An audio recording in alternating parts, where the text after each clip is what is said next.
السلام عليكم ورحمة الله وبركاته. ازيكم حبايب قلبي؟ عاملين ايه؟ يا رب تكونوا بخير. انا النهارده بقى كده هعمل نجرستو، بس نجرستو ولا بلحمة ولا بفراخ، نجرستو بالجبن. حاجة كده سهلة وبسيطة وخفيفة وطعمة جدا جدا جدا، هتجربوها هتحبوها جامد جامد جامد. مكرونة سباكيتي، دي الكريمة اللي انا عاملاها، ودي الجبن،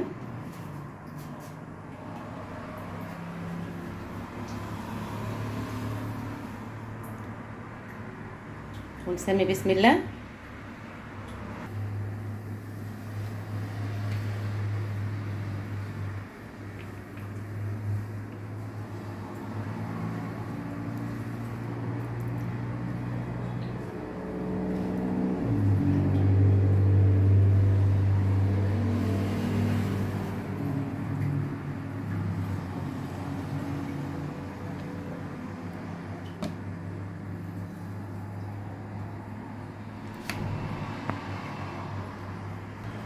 يا حبايبي اهي، هنحط بقى البشاميل القمر ده اهي يا حبايبي، نزلت عليها بالبشاميل وبعدين هنزل عليها بالجبن،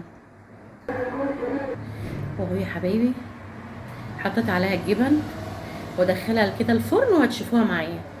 يبقى نجريستو بالجبن، ولا لحمه ولا فراخ، حاجه كده اقتصاديه وقمر في نفس الوقت، سهله وبسيطه وطعمه جدا جدا جدا.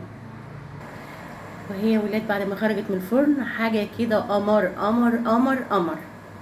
ودي طبعا قلت لكم نجريستو من غير ولا لحمه ولا فراخ، هي بالجبن بس، حاجه كده سهله واقتصاديه وسريعه وطعمه قوي قوي قوي في نفس الوقت.